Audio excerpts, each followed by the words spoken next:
I used to tell people that Corbin was the best thing that ever happened to this family. I don't say that anymore. My name's Martin Halloway, 62 years old, 31 of those spent in public education, the last 11 as a high school principal in Cherry Creek.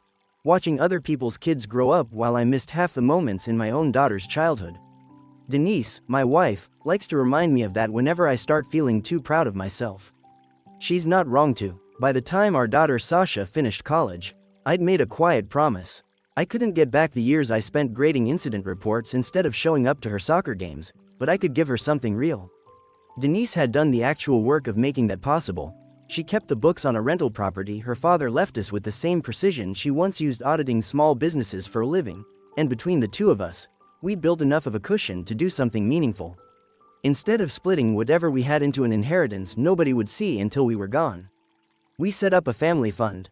Modest by some standards, respectable by any. The idea was simple: give our kids a floor to stand on, not a ceiling to wait for.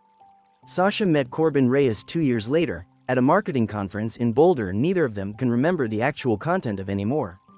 He was 31 at the time, already 3 years into running his own ad agency, the kind of guy who remembered your name after hearing it once and asked questions like he actually wanted the answers. I liked him almost immediately, which should have made me more suspicious, not less. Denise took longer. She has a habit of watching people's hands instead of their faces, and she told me once, early on, that Corbin's hands moved like a man who'd learned to perform comfort rather than feel it. I told her she was overthinking a guy who brought good wine to dinner. When Corbin's agency needed a real infusion of capital to move out of a shared office space and into something that looked like a company built to last, Sasha asked us directly instead of letting him ask indirectly, which I respected. Denise and I talked about it for 3 weeks before we ever said a number out loud. We didn't want to just hand him a loan he'd resent paying back for a decade. We wanted him invested in the outcome the same way we were. Supriya Nair, the estate attorney who'd built our fund from the ground up, structured it as a minority equity stake instead. 8% of the agency, formally documented, formally protected. Priya was the one who insisted on the integrity clause buried in the fund's language, the kind of clause you write and hope to God you never have to read again. Fraud, forgery, or any act of deception committed against a grantor of the fund by a beneficiary or a beneficiary's spouse would trigger immediate and irrevocable forfeiture of that person's stake, with the value redirected into a locked trust for the next generation. Priya's exact words to us were that money doesn't corrupt people.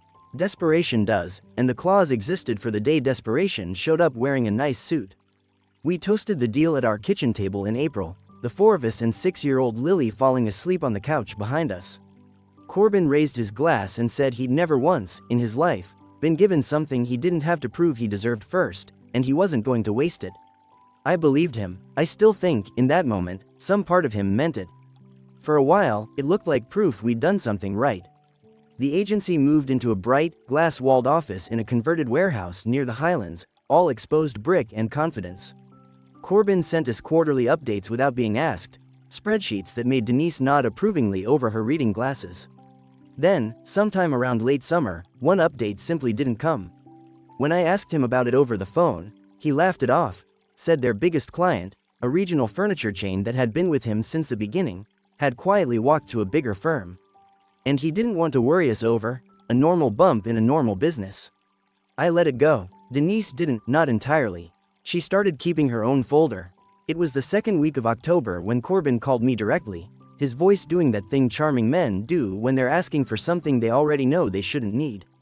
He said the agency had a chance to land a client that would double their revenue inside a year, but he needed a bridge, a withdrawal from the fund larger than anything we'd ever discussed. And he needed it before the end of the month.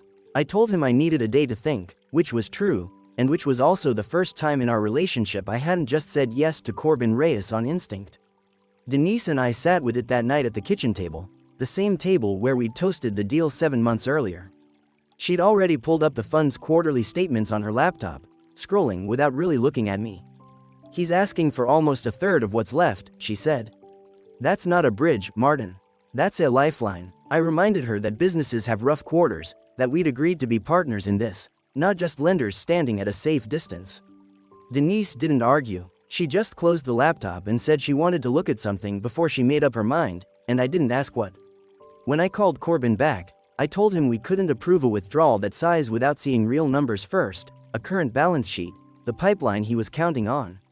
Something more than his word. He didn't push back the way I expected.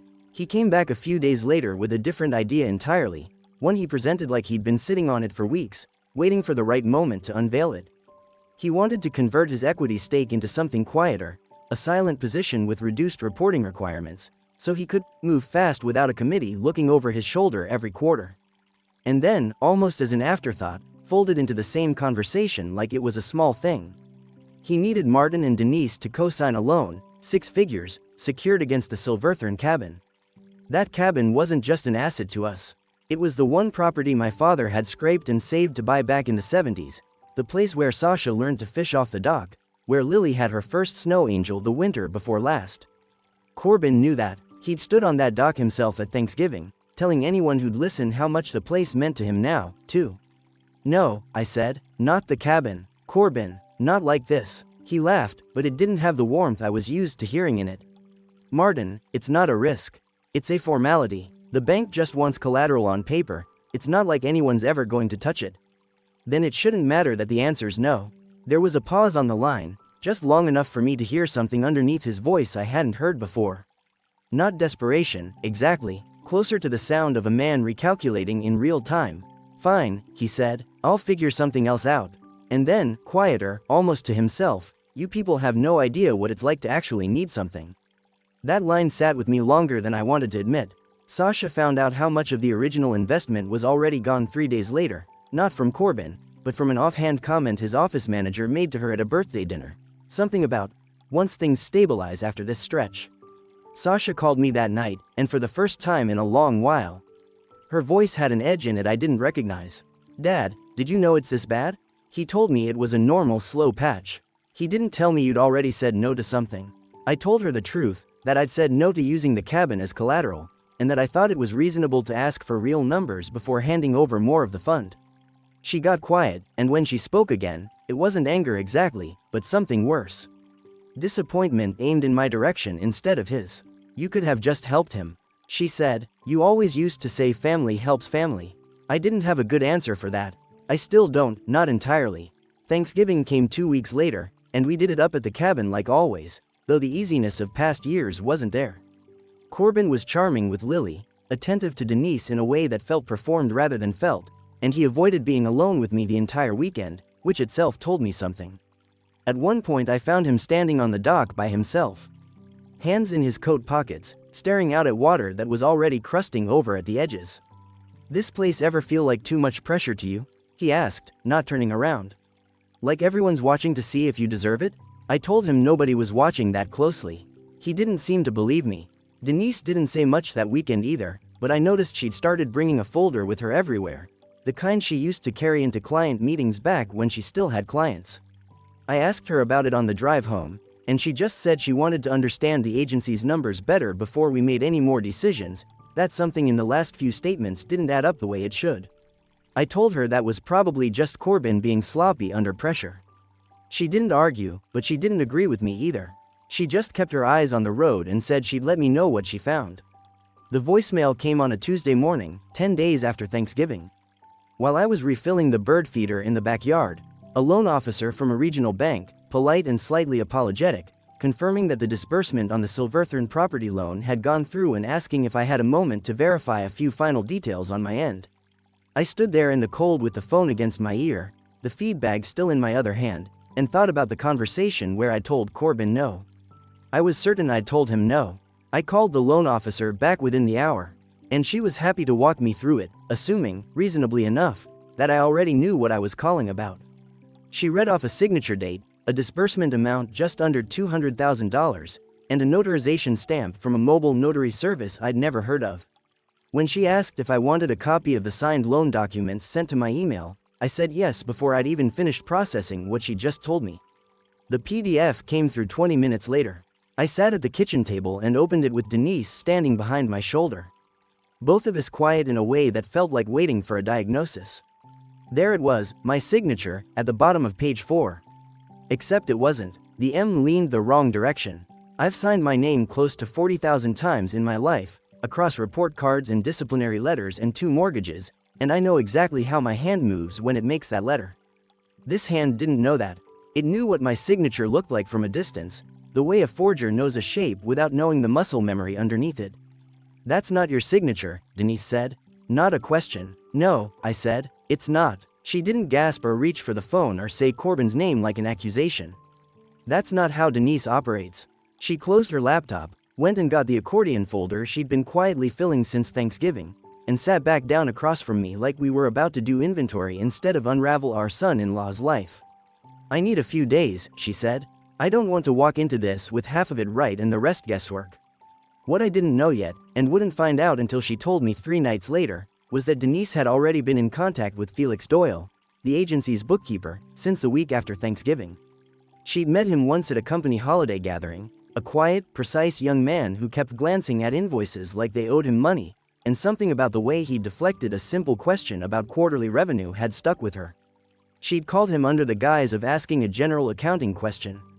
The kind of professional courtesy call that CPAs make to each other, and somewhere in that first conversation, Felix had let something slip that he clearly regretted the second it left his mouth, that client retainers had been moving through the agency's operating account in patterns that didn't match how retainers are supposed to move.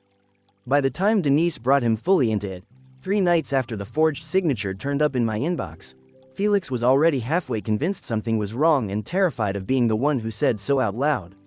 They met at a coffee shop off Colfax, not the agency. Felix insisted on that, glancing at the door every few minutes like he expected Corbin to walk in and catch him mid-sentence.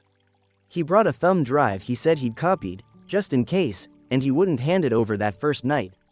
He just described what was on it. 3 client accounts where deposits meant to sit in escrow until campaigns launched had instead been swept into general operating funds within days of arriving. A line item labeled consulting fees that traced back to an LLC Felix had never heard of before. One that shared a registered address with Corbin's home office. Denise came home that night and told me all of it standing in the kitchen with her coat still on, like she needed to say it once fast before she let herself feel anything about it.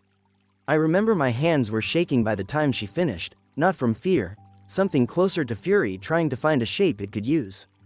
31 years of telling other people's kids to take responsibility for their choices, and here I was, still not entirely sure how to sit across a Christmas table from a man who might have stolen from his own clients and forged my name to cover the hole. "We tell Sasha," I said. "Not yet," Denise said. "Not until we know it holds up. If we're wrong about even one piece of this, we don't get to take it back." She was right, and I hated that she was right, because waiting meant watching Sasha at Lily's school pageant that weekend, laughing at something Corbin whispered to her, entirely unaware that her father was quietly compiling a case against her husband. She caught me staring at one point and asked if I was all right. I told her I was just tired. It wasn't a total lie. I hadn't slept more than 4 hours a night in over a week. Felix called Denise again on a Tuesday, his voice low, like he was standing in a stairwell instead of an office.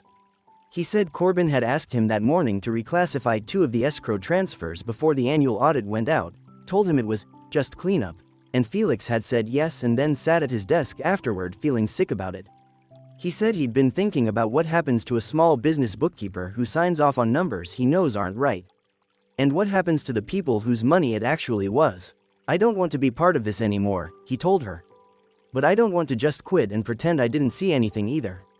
Denise asked him, carefully, whether he'd be willing to let a lawyer look at what he had, off the record, no names attached yet, just to understand what they were actually looking at.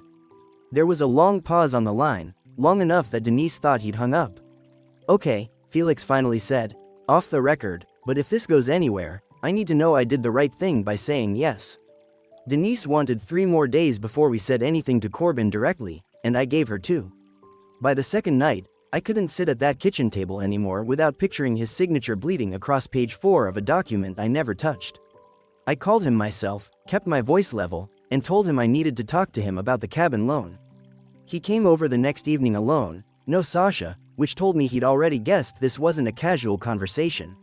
He sat down across from me in the same chair he'd occupied the night we signed the equity papers, and for a second I almost let myself remember him that way instead of the way I was about to see him now. "The bank called me," I said, "about the loan on the cabin." Corbin's face did something practiced, a small furrow of concern arriving right on cue. "I was going to loop you in properly once it closed. I know that's backwards, and I'm sorry for the process being messy. My name's on the note. Corbin, My signature. Right, because you and Denise are still listed as co-owners. The bank's system just auto-populates authorized signers. It's a formatting thing, not. I didn't sign anything. That landed. I watched it land, watched him recalibrate in real time, and for just a moment the easy warmth dropped off his face like a mask sliding an inch before he caught it. Martin, I would never forge your signature. That's a serious accusation. I'm not accusing you of anything yet, I said, which wasn't entirely true. I'm asking you to explain it. He exhaled slowly, rubbed at his jaw, and gave me a version of contrition that might have worked on me 8 months earlier. Okay, look, cash flow got tighter than I let on, and I was under pressure to close that loan fast before a rate lock expired. My ops manager handles a lot of paperwork digitally, e-signatures, docs get pushed through a portal. If something got signed without a wet signature review, that's a technicality. Not a crime. I'll get it corrected with the bank tomorrow. A technicality, I repeated.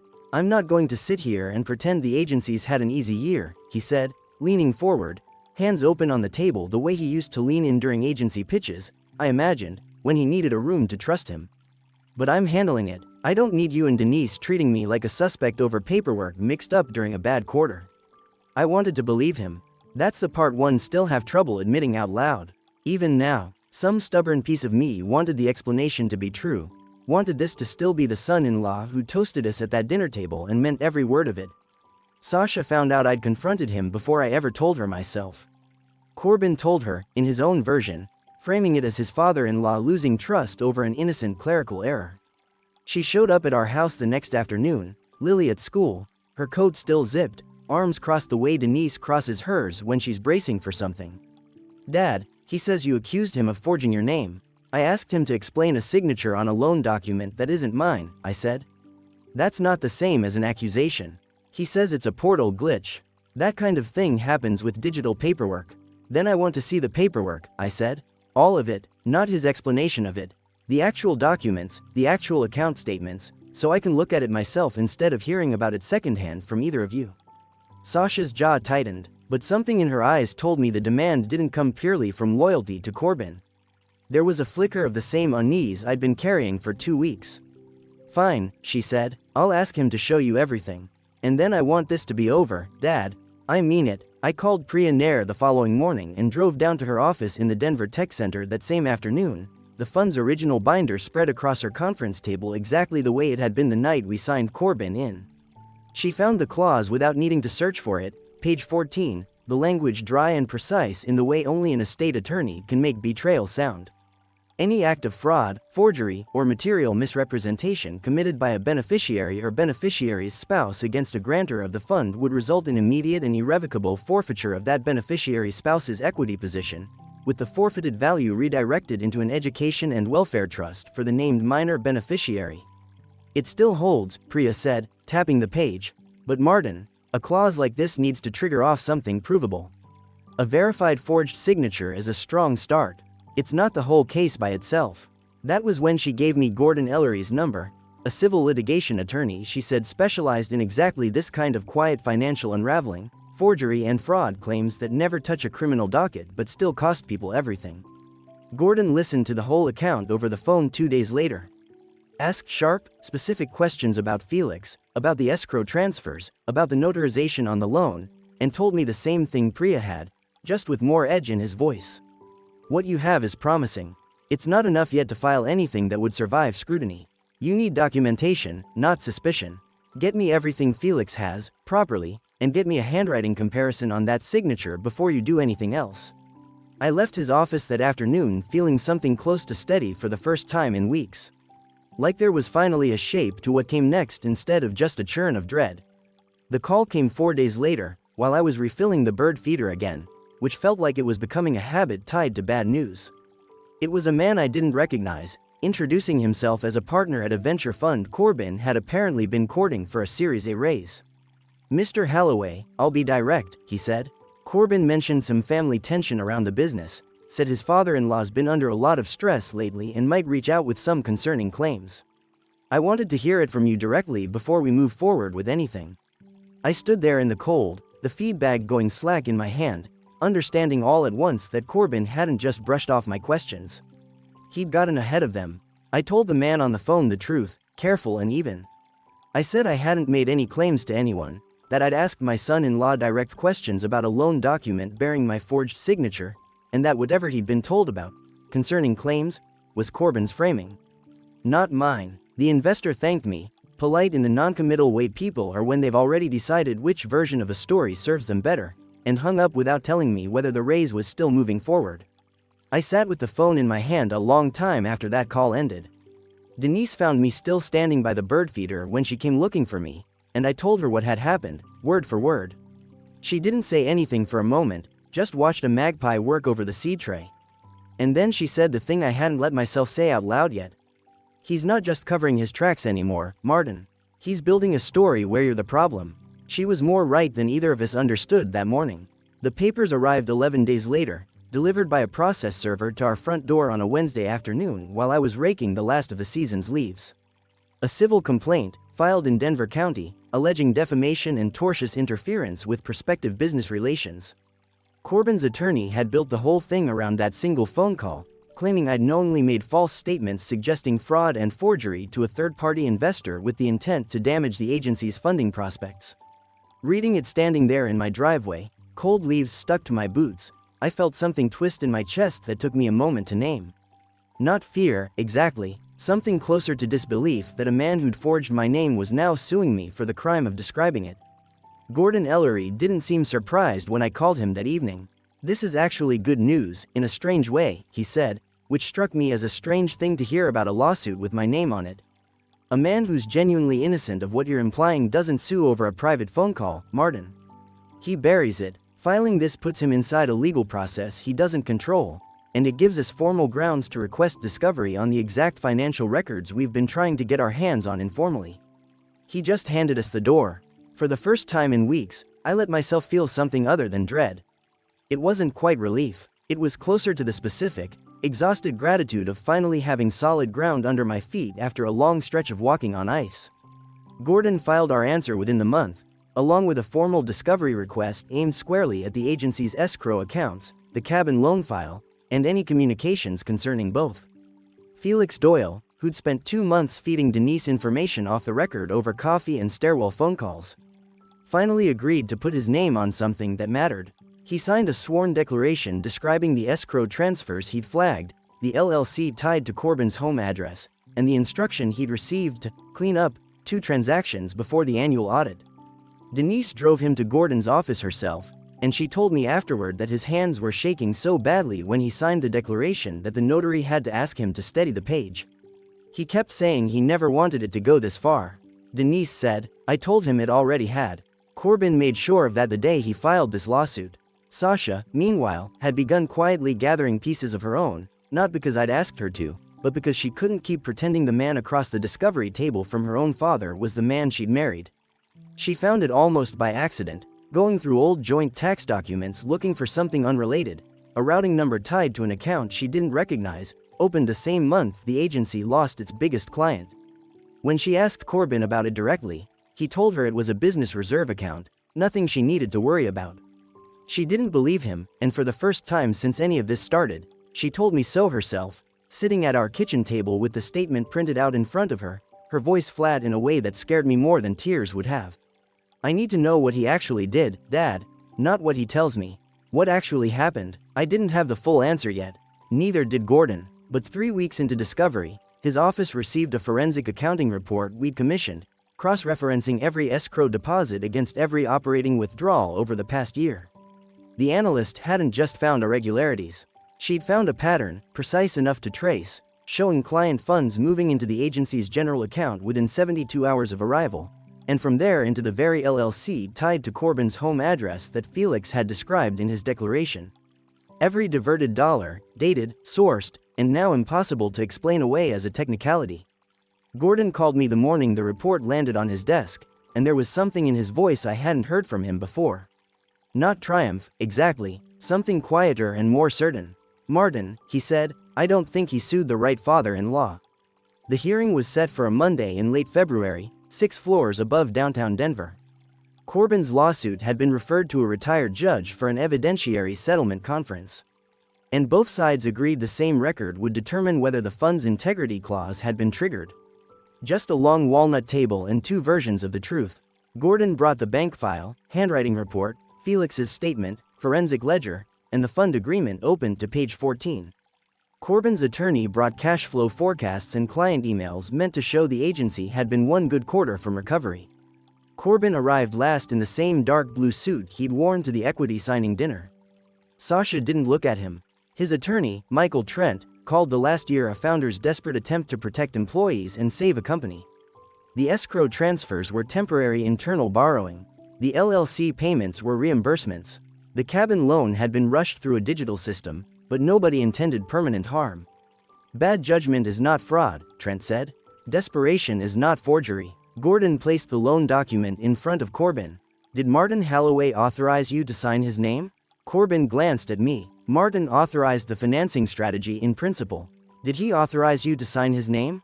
The silence stretched. No, Corbin said, not specifically. The handwriting examiner had compared the signature with verified samples of mine. Her conclusion was simple, it wasn't mine, and it showed deliberate imitation. Then Felix took the seat at the end of the table. Gordon walked him through the client accounts. A medical practice deposited $68,000 for a campaign launch.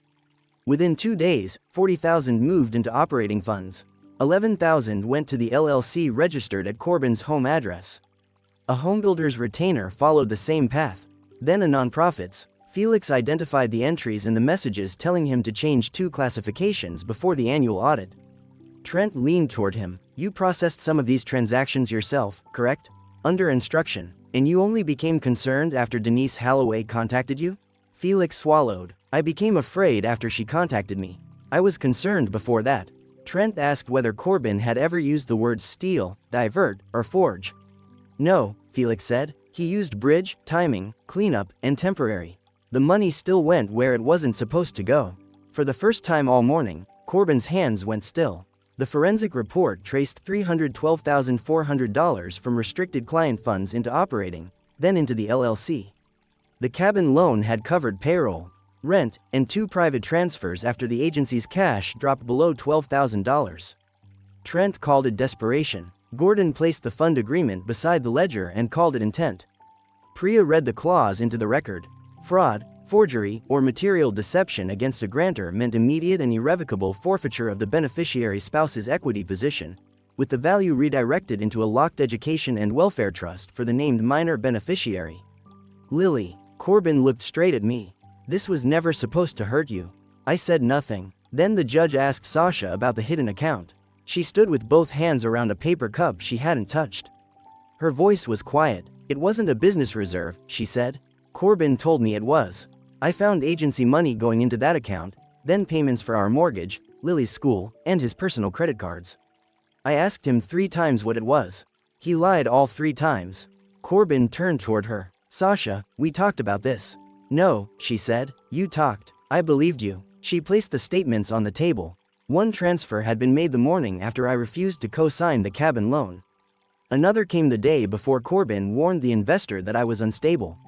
That was when my guilt finally loosened. For months, I believed exposing him might destroy my daughter's marriage. Listening to Sasha, I understood the damage had begun long before Denise opened a spreadsheet or I called Gordon. We hadn't created the break. We had only stopped helping him hide it. The judge recessed for 40 minutes. In the hallway, Corbin stood with his attorney. Sasha stayed between Denise and me. When Corbin took 1 step toward her, she shook her head, and he stopped. The ruling took less than 10 minutes. The evidence established intentional forgery of my signature, material deception against the fund's grantors, and diversion of restricted money concealed through false classifications.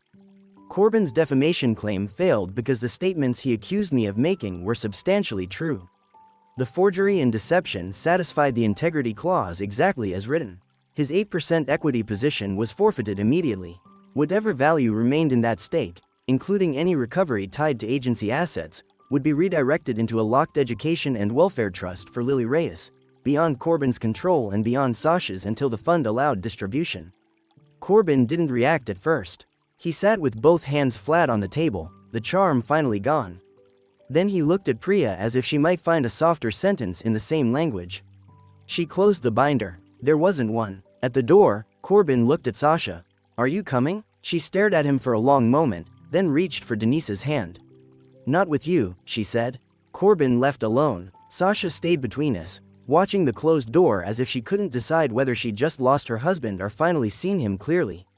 Sasha came home with us that afternoon, though she called it somewhere quiet for a few nights. Denise made up the guest room. I carried Lily's bag upstairs. Nobody said what all three of us understood. Corbin had built his company around appearances, and now there wasn't enough underneath to keep it standing. The agency lasted another 6 weeks. Once the hearing record reached the clients whose escrow money had been moved, the cancellations came fast. Gordon coordinated claims before they became separate lawsuits. The office lease was surrendered, and the remaining assets went into supervised liquidation. By the final accounting, there was no company left for Corbin to save. The 8% stake Denise and I had once toasted at our kitchen table wasn't worth what it had been when we signed it. Still, Priya gathered every dollar tied to that position and transferred it into Lily's education and welfare trust exactly as the clause required. Priya spread the papers across the same table where Corbin had promised not to waste what we'd given him. Lily sat nearby drawing a purple horse with wings, unaware that her name appeared throughout the documents. Denise signed first, then I did. "Does he ever get access?" Sasha asked. "No," Priya said. "Neither parent controls the principal. The trust exists for Lily." Sasha nodded. I expected relief. What I saw was grief mixed with it. The right outcome can arrive, and somebody you love still has to mourn the life built around the wrong one. Corbin moved into a furnished apartment near Aurora. He agreed to counseling, financial disclosure, and a repayment plan for losses not covered by liquidation. He asked Sasha to attend marriage counseling. She agreed to 3 sessions. Not forgiveness, not reconciliation, 3 sessions. He saw Lily on Saturdays because Sasha said trust had to be rebuilt first. Some weeks he arrived early. Once, he canceled at the last minute. Sasha didn't defend him, she wrote it down. By early summer, she and Lily had rented a townhouse 10 minutes from us.